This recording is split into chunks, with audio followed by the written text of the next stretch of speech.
चलो अब हेडिंग डालो mole fraction.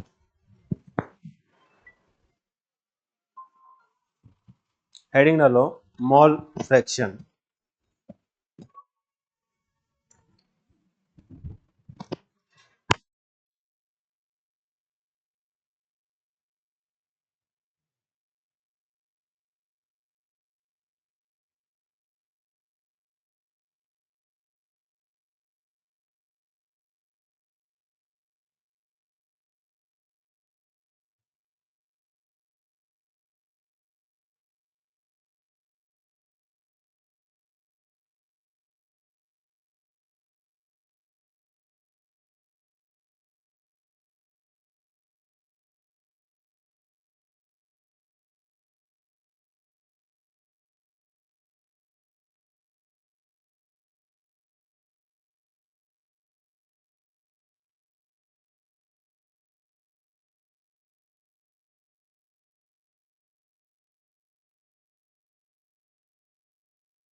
Mole fraction.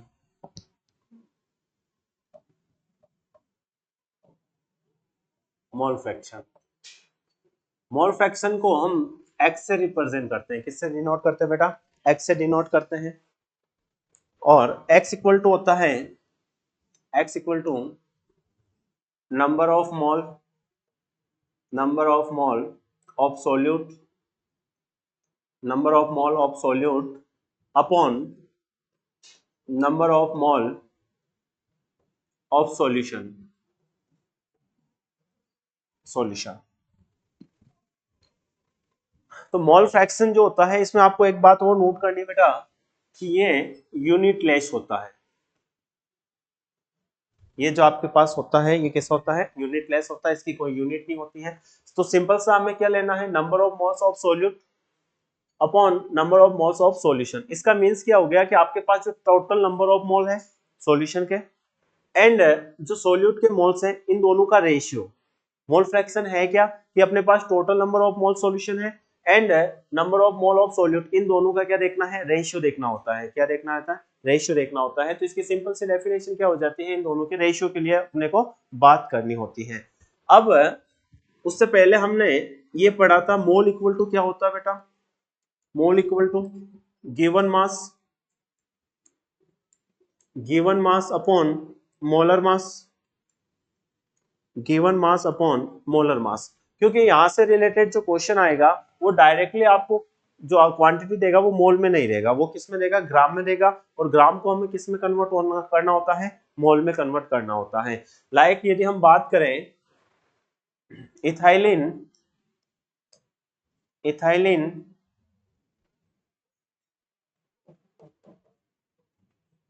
Ethylene glycol, ethylene glycol का आपको मोलर मास फाइंड आउट करना है। इथाइलिन ग्लाइकोल, इथाइलिन ग्लाइकोल का फॉर्मूला क्या होता है?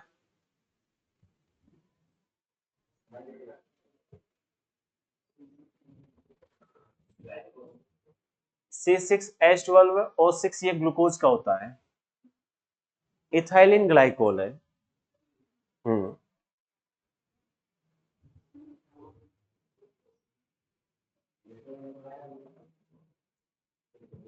बताओ बताओ बताओ, इथाइलिन ग्लाइकोल का फॉर्मूला क्या होगा, देखें कौन बताएगा।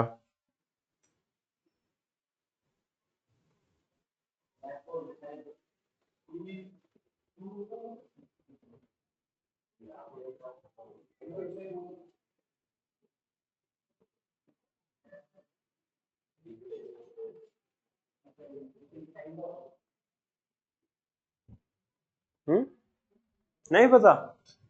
अरे यार, इथाइलिन का क्या होता है भाई? इथाइलिन का ऐसा होता है क्या, C double bond C, sorry, H H H H और एच, ये किसका होता है, इथाइलिन का, है ना। सी एच C2H4 तो इसका हो रहा है, C2H4, और ऑक्सीजन कितना आ जाएंगे बेटा, दो। कितना ऑक्सीजन आएंगे, दो। तो C2H4O2, क्या फॉर्मूला होता है इसका, C2H4O2 पूरे का। इथाइलिन का तो क्या होता है, C2H4, और ग्लाइकोल की वजह से यहाँ पे क्या आ रहा है, दो H ग्रुप और जुड़ जाते हैं, तो क्या हो जाएगा, C2, हाँ, दो ऑक्सीजन, C2H4O2।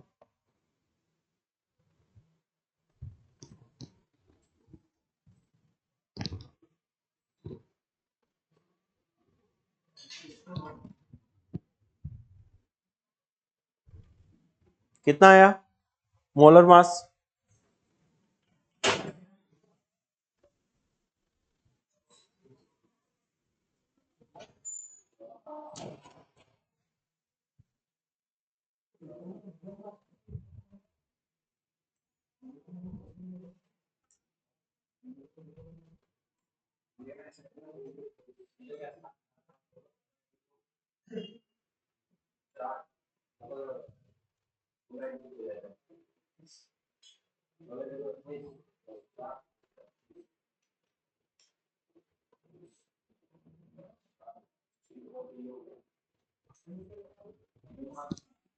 ये कितना होता है बेटा, 24 प्लस 4 प्लस 32, कितना हो जाएगा, 60, 60 होता है। तो आपको मोलर मास फाइंड आउट करना आना चाहिए, पहली चीज। फॉर्मूला क्या होता है मोल फ्रैक्शन का, तो number of mole of solute upon number of mole of solution. कैसी यूनिट होती है बेटा, ये यूनिट लेस होती है, और मोल इक्वल टू क्या होता है, given mass upon molar mass, given mass upon molar मास। क्लियर, नोट कर लिया। अब यदि हम बात करें, अपने पास ए है, ए को हम लिख रहे हैं किससे बेटा, सोल्यूट से। बी है, इसको हम किससे लिख रहे हैं, सोलवेंट से, ठीक है। अब ऐसी कंडीशन में हमें एन को हम किससे रिप्रेजेंट करेंगे, मोल से, किससे, मोल। तो अपने पास यदि हमें ए का मोल फ्रैक्शन निकालना है, तो एक्स ए इक्वल टू क्या होगा, तो एक्स ए इक्वल टू ऊपर क्या होगा बेटा, number of mole of component A, component क्या हो जाएगा बेटा, A, upon number of mole of component A plus number of moles of component B. A plus B equal to क्या होगा, सॉल्यूशन, सॉल्यूट प्लस सॉल्वेंट। तो इसको हम ऐसे भी लिख सकते हैं। तो एक फॉर्मूला ये भी याद रखना, यदि आपको अलग अलग मोल दे रखा हो तो ऊपर, अब यहाँ पे हमने किसका मोल फ्रैक्शन फाइंड आउट किया, ए का। यदि हम बी का फाइंड आउट करते तो क्या होगा बेटा, एक्स बी, ऊपर तो क्या आएगा, number of mole component B, number of mole of component B,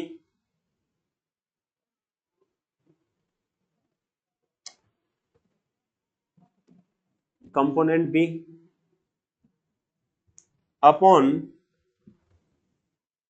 number of mole of component A plus number of mole of component B. Component B.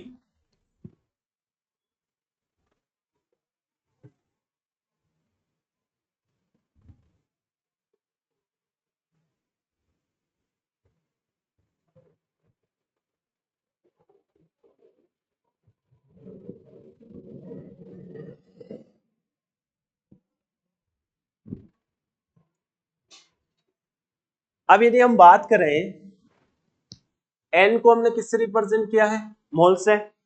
यदि मैं बोलूं number of mole of component ए को क्या number of mole of यानी solute के मोल को हम ऐसे लिख सकते हैं Na। Na का मींस क्या हुआ, number of mole of component Na। Solvent का क्या हो जाएगा बेटा, Nb। सॉल्यूशन का फाइंड आउट करना हो तो क्या हो जाएगा, Na plus Nb, Na plus Nb। तो इसको मैं ऐसे लिख सकता हूं क्या, XA equal to Na upon Na plus Nb, Na plus Nb। इसको मैं कैसे लिख सकता हूं बेटा, XB equal to Nb upon Na plus Nb हो जाएगा। तो इस तरीके से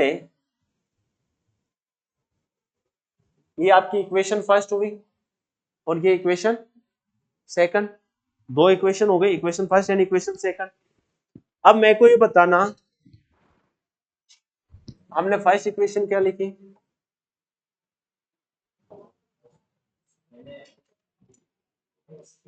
XA equal to Na upon Na plus Nb, equation first. XB equal to क्या है, Nb Na plus Nb, equation number second. यदि मैं ऐसा करूं, equation first and equation second दोनों को ऐड कर दूं, equation first plus equation second दोनों को ऐड करूं तो क्या होगा बेटा, XA plus XB, XA plus XB equal to क्या होगा, Na upon Na plus Nb plus Nb upon Na plus Nb। इसको जब हम सोल्व करेंगे तो XA plus XB equal to क्या होगा, एलसीएम कितना आ जाएगा, और ऊपर भी क्या आ जाएगा बेटा, Nb प्लस Na। अब इसको हम चाहे आगे पीछे लिखे कोई फर्क नहीं पड़ता, सेम वैल्यू रहेगी। तो ये दोनों आपस में कैंसिल, तो इसका वैल्यू कितना आएगा, 1। तो that means XA plus XB equal to कितना आता है, 1। XA plus XB equal to क्या आता है, 1। यानी कि हमने XA और XB को जब भी ऐड करेंगे, चाहे किसी भी सॉल्यूशन में कितने कंपोनेंट्स है उससे हमें फर्क नहीं पड़ेगा, उसका मोल फ्रैक्शन का जो आएगा, टोटल कंपोनेंट का सम आएगा, वो किसके इक्वल आएगा, 1 के इक्वल आएगा। किसके इक्वल आएगा, 1 के इक्वल आएगा। ठीक है, तो 1 का मतलब क्या है भाई, आपके पास मोल फ्रैक्शन है XA plus XB equal to 1।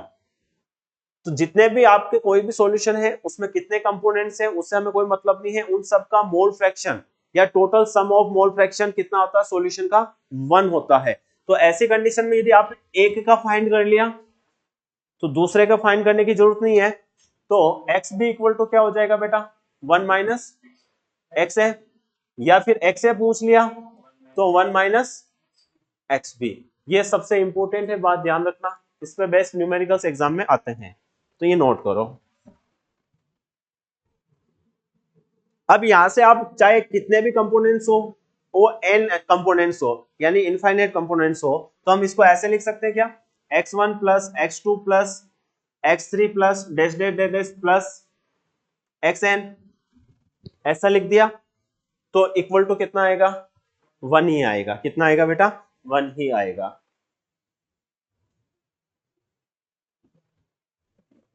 Note करो। कभी कभी ये डेरिवेशन भी पूछ लेता है, आसान सा डेरिवेशन है, बस आपको x है x भी फाइंड आउट करना आना चाहिए।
कर लिया नोट। अब यदि हम आगे बात करें, अपने पास एक बीकर है, इसमें हमने कंपोनेंट ए मिलाया, इसमें हमने कंपोनेंट बी मिलाया। अब ए कंपोनेंट्स के जो मोल हैं, इन दोनों को हमने मिला दिया, मिक्स कर दिया, ये मिक्स कर दिया। इसके जो मोल्स हैं वो तो क्या है बेटा, NB, और इसके जो मोल है वो क्या है, Na। ऐसी कंडीशन में मैंने बोला कि जो आपके ए वाला कंपोनेंट है वो 100 ग्राम है, और बी वाला जो कंपोनेंट्स है वो 150 ग्राम है। कितने ग्राम है बेटा, 150 ग्राम। यदि आपसे डायरेक्टली पूछे किस पार्टिकल का मोल फ्रैक्शन ज्यादा होगा, बता सकते हो, बी का, यानी कि जो जिसका अमाउंट ज्यादा उसका मोल फ्रैक्शन भी ज्यादा। तो हम लिख सकते हैं जो मोल फ्रैक्शन होता है, mole fraction directly proportional to amount of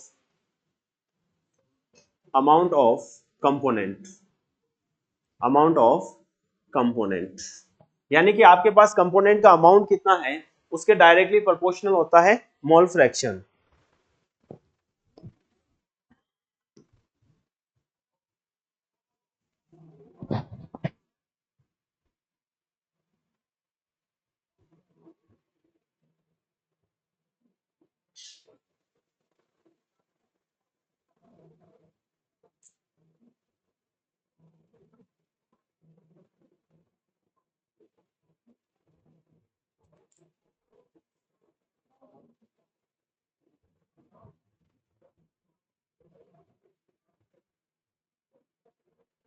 clear.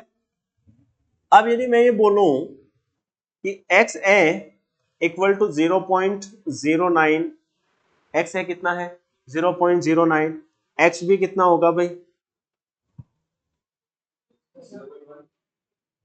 0.0191 नहीं होगा, अपने को एक आंसर चाहिए, इन दोनों को ऐड करेंगे तो 1 आना चाहिए, है ना।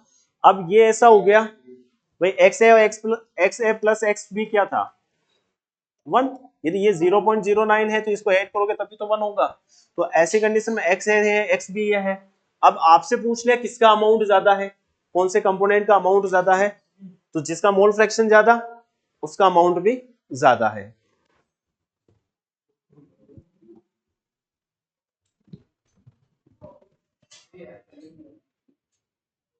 क्लियर। अब एक क्वेश्चन, एक सॉल्यूशन है, एक सॉल्यूशन जिसमें 16 ग्राम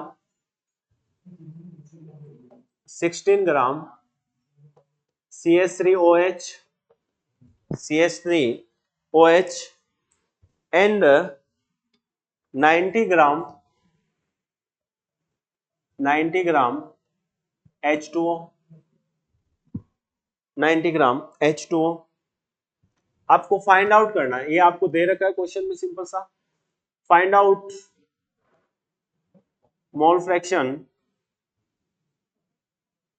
find out of mole fraction of H2O and CH3OH।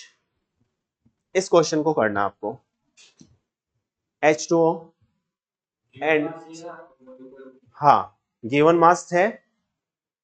तो सबसे फर्स्ट स्टेप में आपको क्या करना है बेटा, पहले तो ये पता करना है कि आपका सोल्यूट क्या है।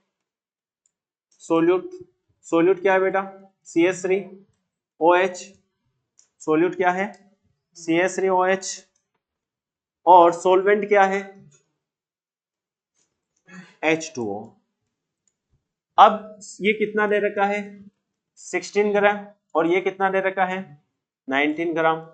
ये फर्स्ट स्टेप में लिख लिया। सेकंड स्टेप में आपको क्या करना है, इसको किस में कन्वर्ट करना है, मोल में। तो मोल इक्वल टू क्या होता है बेटा,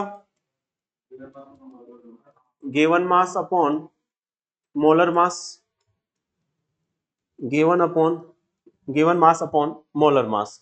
मोल का एक फॉर्मूला और होता है जो आपको याद रखना है, mole equal to N upon N A. Mole equal to क्या होता है, N upon N A. N क्या होता है बेटा और एन ए क्या होता है, एन ए को तो हम बोलते हैं एवोगाड्रो नंबर। कौन सा नंबर बोलते हैं, एवोगाड्रो नंबर। और एन ए क्या होता है बेटा, number of particles, number of particles,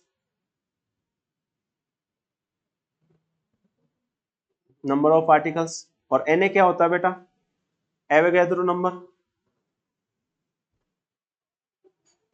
Avogadro number कितना होता है बेटा, 6 पॉइंट इंटू 10 के पावर, ऐसा होता है। वो तो जूल में होगा, तो क्या होगा बताओ, देखे ये होता है 6.626 इंटू 10 के पावर 23। 23 होता है या 22 होता है। यदि आप ये करते हो -34 जूल इंटू सेकेंड, ये अमाउंट अलग होता है। और एक अमाउंट ये होता है 6.022 इंटू 10 की पावर 23, है ना। ये वाला अलग अमाउंट है, ये वाला अलग है। इस वाले नंबर को हम क्या बोलते हैं, एवोगाड्रो नंबर बोलते हैं। तो कंफ्यूज हो जाते हैं बहुत बार बच्चे, ये लिख के आते हैं, तो आपको इसके ऊपर फोकस नहीं करना। तो एवोगाड्रो नंबर क्या होता है, इसमें 22 आएगा तो इसमें 23 आएगा, इतना सा फोकस करना। तो number of particles and Avogadro number, कभी कभी आपको एग्जाम में इसका भी यूज करने की नीड हो सकती है। तो मोल के दो फॉर्मूले हैं, given mass upon molar mass, या फिर मोल इक्वल टू क्या होता है, N upon N A. N क्या होता है, number of particles upon Avogadro number. अब यहां पे हम बात करें तो सॉल्यूट कितना है, यदि हम बात करें मोल ऑफ CH3OH, इसका 16 ग्राम। इसका मोलर मास कितना होगा बेटा, 12, 12 16 28, 4 है ना, 32। तो कट जाएगा ये 0.5, कितना हो जाएगा 0.5। और फिर हम बात करें किसकी, मोल ऑफ H2O, टोटल कितना है 90 ग्राम अपॉन 18 ग्राम, तो कितना हो जाएगा बेटा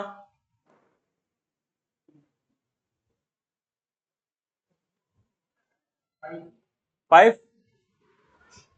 ये 5 मोल, ये तो मोल है, ये भी मोल है। अब अपने को फाइंड आउट क्या करना है, mole fraction of H2O and methanol. CH3OH को क्या बोलते हैं, मेथेनॉल। तो फॉर्मूला क्या था, तो हम पहले H2O वाला फाइंड करते हैं, XH2O equal to number of moles, X भी पूछा है ना, H2O का पूछा है, तो कितने मोल आए 5, अपॉन नीचे इन दोनों को ऐड करके लिखना है 0.5 प्लस 5। अब इनको दोनों को ऐड करेंगे तो कितना आएगा बेटा 5 अपॉन 5.5। इसको सोल्व करो, देखे कितना आंसर आएगा।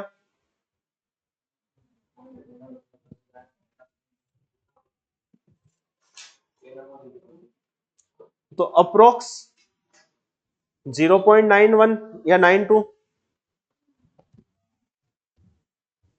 0.9, है ना। तो ऐसी कंडीशन में जब H2O का कितना आ गया 0.9, क्या हमें उसकी निकालने की जरूरत पड़ेगी, हम डायरेक्ट निकाल सकते हैं मोल फ्रैक्शन ऑफ CH3OH। हाँ, तो 1 माइनस 0.9 इक्वल टू क्या हो जाएगा 0.1। आंसर, यूनिट तो होती नहीं इसकी, answer.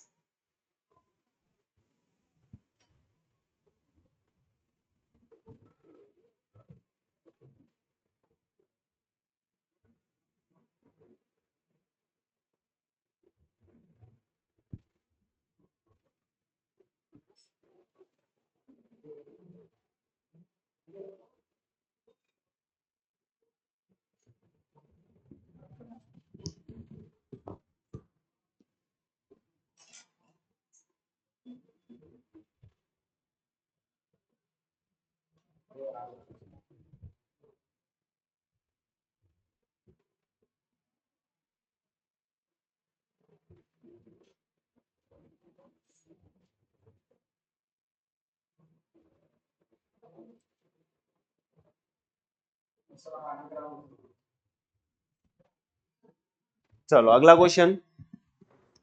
Next question, next question है 36 ग्राम H2O, 36 gram H2O, 46 gram 46 gram C2H5OH ethyl alcohol and 32 gram 32 gram methyl alcohol CH3OH।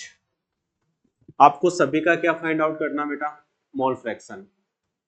ये एक सॉल्यूशन बनाया इन सबको मिला के, तो find out of mole fraction, find out of mole fraction, mole fraction of all elements या all components, all components.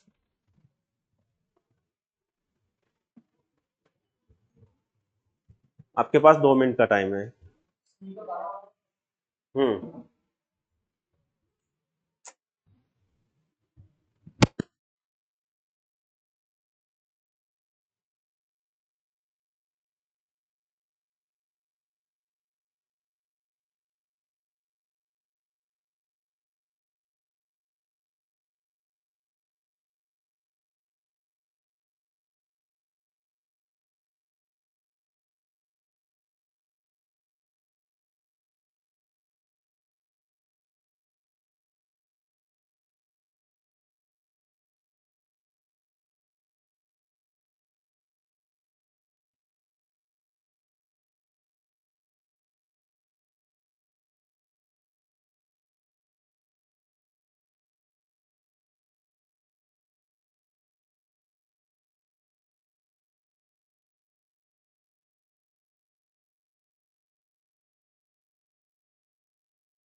Point में आ रहा है,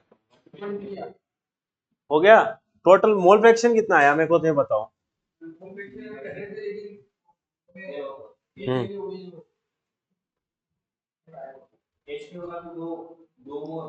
हम्म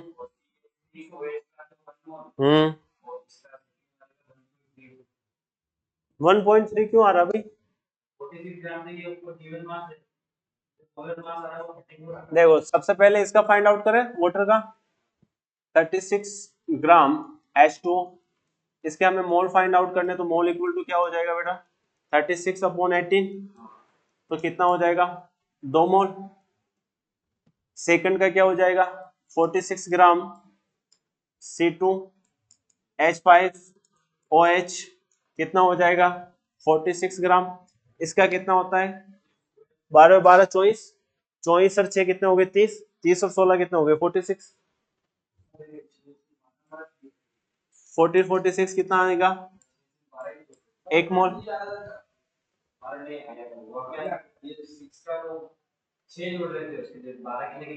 अच्छा, और तीसरा 32 ग्राम CH3OH 32 अपॉन कितना हो जाएगा? 32, 1 मोल, है ना। तो अब हमें फर्स्ट का निकालना है मोल फ्रैक्शन।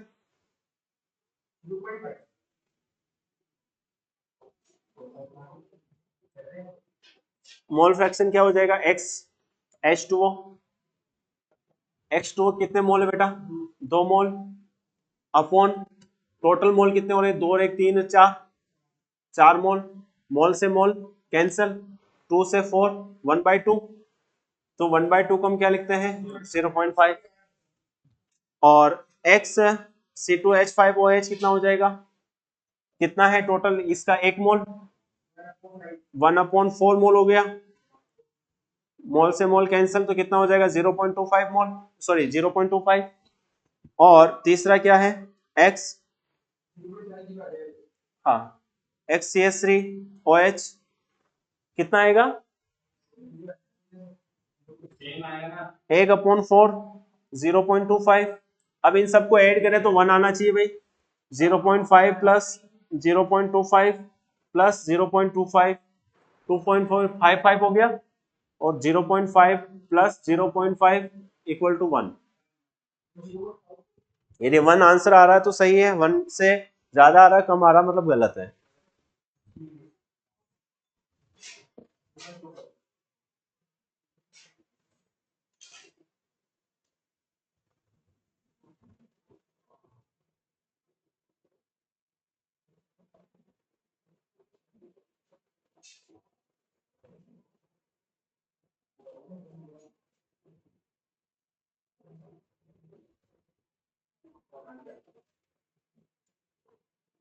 कल हम बात करेंगे मोलरिटी एंड मोलैलिटी, दोनों की बात करेंगे, ठीक है।